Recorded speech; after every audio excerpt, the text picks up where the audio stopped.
সীমান্তৰ পৰা 500 মাইলতকৈ অধিক দূৰত্বত থকা ৰাছিয়াৰ ছেইণ্ট পিটাৰ্ছবাৰ্গ চহৰত এটা তেল থকা স্থানক লক্ষ্য কৰি ইউক্ৰেইনে ড্ৰোন আক্ৰমণ চলাইছে।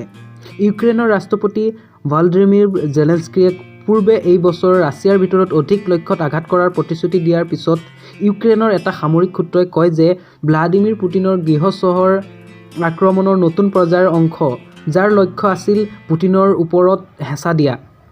ক্ৰেমলিনৰ ৰাজ্যিক সংবাদ মাধ্যমে দাবী কৰিছে যে বৃহস্পতিবাৰে পুৱাৰ ভাগত ছেইণ্ট পিটাৰ্ছবাৰ্গৰ ফালে 3টা ড্ৰোন নিক্ষেপ কৰা হৈছিল আৰু ৰাছিয়াৰ প্ৰতিৰক্ষা মন্ত্ৰণালয়ে দাবী কৰিছে যে সকলোবোৰ বাধা দিয়া হৈছে।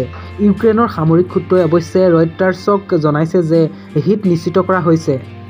এয়া এই অঞ্চলটোৰ কামৰ এক নতুন পৰ্যায়। ৰাছিয়াৰ এটা আউটলেট বজাই নিজৰ সূত্ৰৰ উদ্ধৃতি দি ছেইণ্ট পিটাৰ্ছবাৰ্গ তেল কেন্দ্ৰত 2খন ইন্ধন টেংকাৰৰ মাজত এটা ড্ৰোন বিস্ফোৰণ হোৱা বুলি প্ৰকাশ কৰিছে। তেওঁলোকে লগতে কয়, পৰিণাম হিচাপে এই জুই ক্ষিপ্ৰতাৰে নিৰ্বাপিত হয়।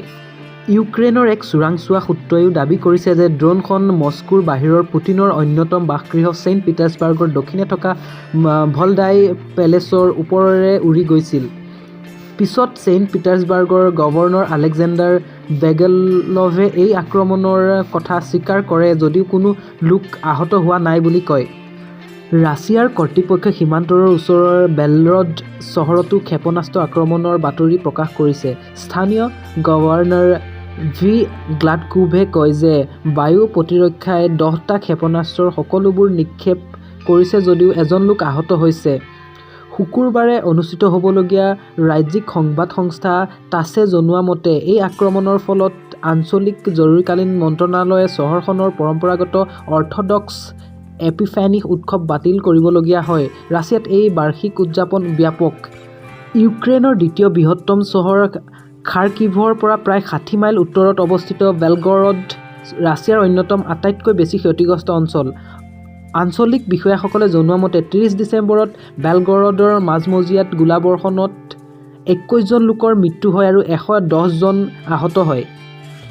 শেহতীয়াকৈ আক্ৰমণৰ ধাৰাবাহিকতা সত্ত্বেও আৰু বেলগৰডৰ দৰে অঞ্চল খালী কৰিবলৈ বাধ্য হোৱা বহু ৰাছিয়ানে অনুভৱ কৰা ক্ষোভৰ মাজতো ৰাছিয়াৰ বৈদেশিক মন্ত্ৰী চাৰ্গেই লাভৰভে ইউক্ৰেইনৰ যুদ্ধই প্ৰায় এটা সময়ত অতি ইতিবাচক প্ৰভাৱ পেলাইছে বুলি দাবী কৰিবলৈ চেষ্টা কৰিছিল 3 ঘণ্টীয়া বাৰ্ষিক সংবাদমেলত।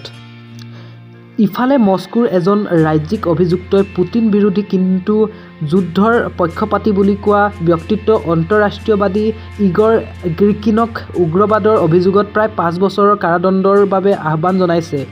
যোৱা বছৰৰ জুলাই মাহত মিষ্টাৰ গিৰ্কিন গ্ৰেপ্তাৰ হৈছিল। তেওঁ মিষ্টাৰ পুটিনক ব্যক্তিগত অপমানেৰে ইউক্ৰেইনত ফলপ্ৰসূ যুদ্ধ চলোৱাৰ বাবে সঁচাকৈ সক্ষম আৰু দায়বদ্ধ কোনোবা এজনক ক্ষমতা প্ৰদান কৰিবলৈ আহ্বান জনাইছিল। তেতিয়াৰ পৰাই তেওঁ প্ৰিট্ৰায়েল ডিটেনশ্যনত আছে। ইউৰোপৰ মিষ্টাৰ পুটিনৰ ঘনিষ্ঠ মিত্ৰ হাংগেৰীৰ প্ৰশাসনে ইউৰোপীয় সংঘই মস্কোৰ আক্ৰমণৰ বিৰুদ্ধে যুঁজ দিয়াত সহায়ক হোৱাকৈ ইউক্ৰেইনলৈ অধিক সাহায্য প্ৰদান কৰাত বাধা দিয়া বন্ধ কৰিবলৈ বুজাব পাৰে বুলি সন্দেহৰ সৃষ্টি কৰাৰ সময়তে এই কথা প্ৰকাশ পাইছে।